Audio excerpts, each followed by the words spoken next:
Guys, today we do a vintage haul. I'm super excited. This package contains 6 fragrances and we're gonna discover them together. We'll spray them and I'll give you my first impression about them. I already bought vintage fragrances to that person and they arrived in the perfect shape. The juice was absolutely perfect. And she seems to have still some good gems that I'm super excited to buy from her, because it's quite rare to find some vintage stuff in a good form that didn't turn, etc., that were well stored. So let's start with the first one. Eve. It's tiny, so I don't know what it can be. Oh, that's so cute. Okay, so we start. She gifted me this, and it's always good to have. So here I have a new Derby miniature, a Guerlain Derby. And you never get enough of Derby vintage juice. And again, I already had some miniature. This miniature is so light colored, means that the juice is fresh. Sometimes you can see the miniature being like brownish. This is the color I want to see on a miniature. So this, we start with a little gift. And I'm so thankful because, come on, this Guerlain Derby is gorgeous. And I mean, we'll see more of it, and this is second formula Van Cleef Arpels miniature, and I mean, you must know it, but the juice, like I can still smell the bergamot in a little and not really well sealed miniature, so this is really nice. So that's the little gifts. Okay, let's keep going. So still 6 to go. We're gonna keep going with what this is gonna be. Oh my god, okay, super, wow. What a beautiful bottle. So here we have, and I was a bit stressed that it will be an atomizer, but it seems like a natural spray. Here we have some quite rare Nina Ricci Philéas that honestly I never seen before. Like, I just discovered about this.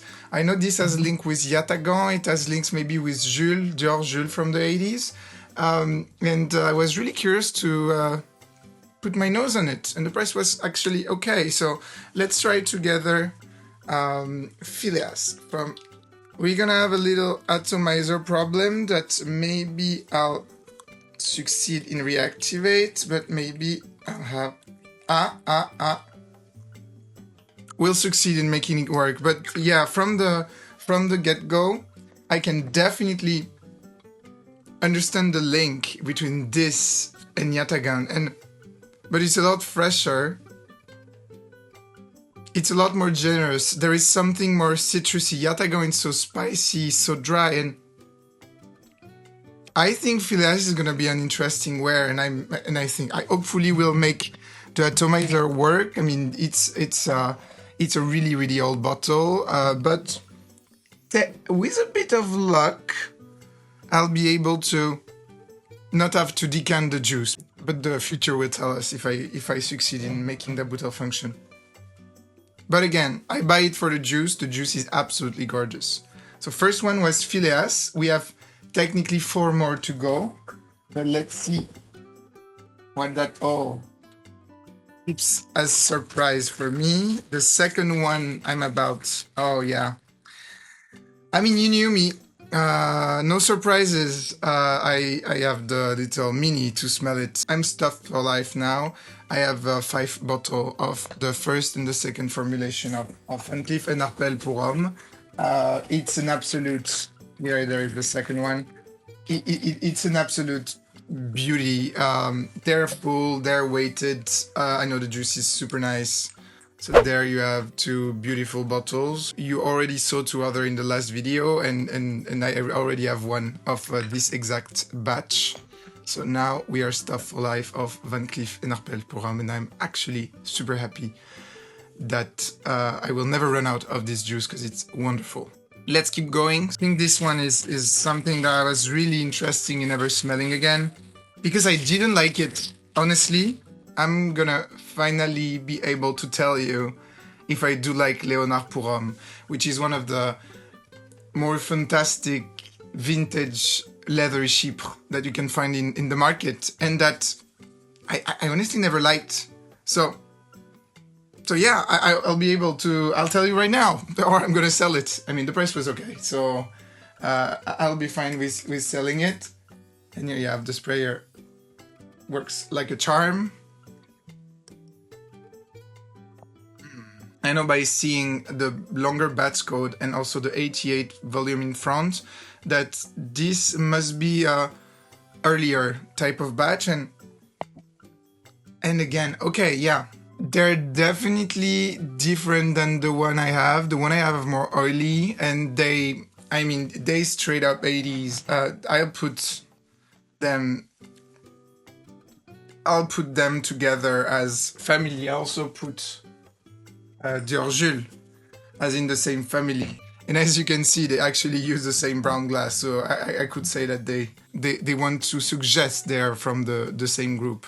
And it's gonna be a really interesting one to review. With there is definitely some oily green citrusy in the top, some spiciness, some carnation. This is a huge carnation bomb. And what is so fun is that bottle that has the full torso of a man.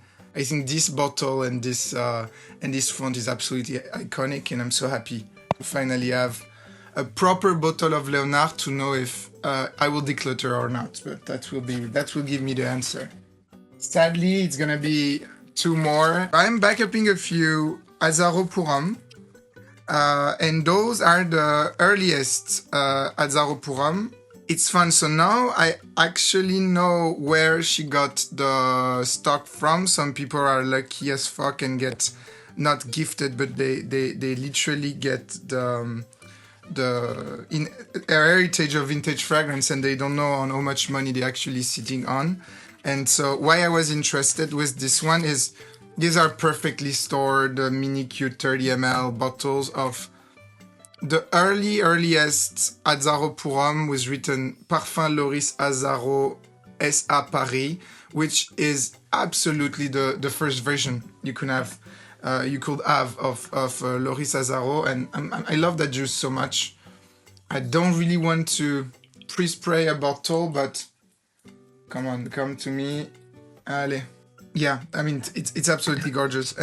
And I feel the earlier the batch of Azzaro Pour Homme is, the more the quality seems higher, I would say. So yeah, that was the little fun. I'm gonna get a few other of them. I already have a few. I think Azzaro Pour Homme was still good in the 90s. So whatever you have with a written Loris Azzaro, then just there is a few other versions that are still good. But I would say that to have some of the first version is always really interesting. The last one we have, and yes, sorry guys, it's already finished, and that was a beautiful haul. Is the rarest of them all. This I would say is a historical piece. Do someone recognize this bottle? Because it's an absolutely gorgeous bottle. I don't know, it looked like the column of an ancient Greek temple or something. This is Desprez Sherazade.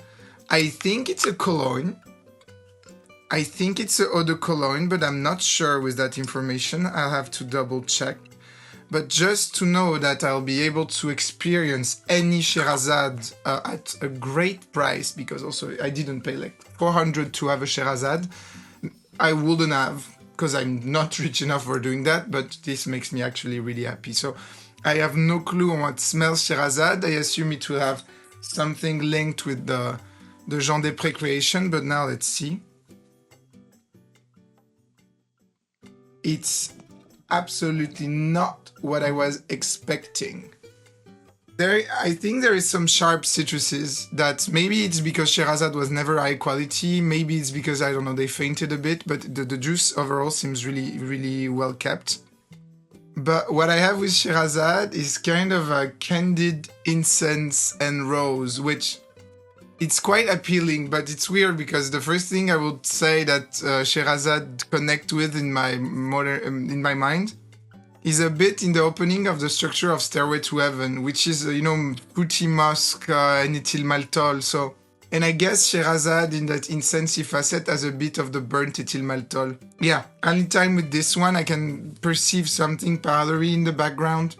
Super exciting haul. Some gonna stay. I always do that. I buy a lot of vintage. I try. If I don't like, I just try to get my money back. I was wrapping it up and I just sprayed on skin a few things. So I spread Philéas just right there to give you a little first overview on skin. I also sprayed a little spray of Sherazade on the end.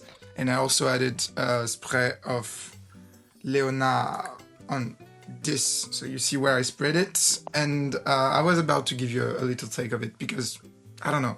My first impression on Philéas, it's between the Dior Jules and the Yatagan. It's a lot more Yatagan, so dry, woody, spicy. And I'll definitely do a review of Yatagan or even a comparison with Philéas. Or maybe just a comparison between the few that compose the genre of that 80s green leather era.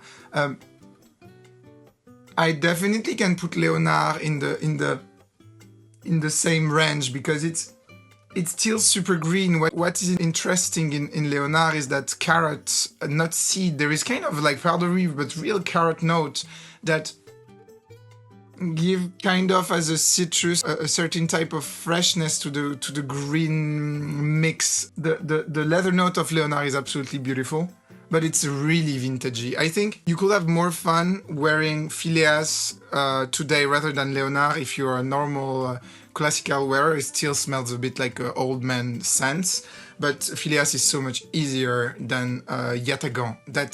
Yet I'm amazed that they released ever on the market. And on my end, so whatever it is, if it's cologne or whatever, it's super oily. They were generous in the oil concentration at the time. The juice is super clear. The smell looks absolutely intact. But yes, I do have something powdery. I do have citrus. I do have a sweety rose, but it seems to dry down on an oriental base the same way Bal à Versailles of Jean Desprez used to do. And I think I'm gonna like this one because it has more of those oriental chypre type of structure. It's a bit sweet for me though. So guys, what I was saying, if you like that kind of video, if you want to see the review of any of those gems, please write the gem you want to see a review in the comment. Guys, let's wrap it up for this time. This was a chiller one, but I hope you enjoyed it. If you like that kind of content, like and subscribe, and I really hope to see you in the next one. Bye bye.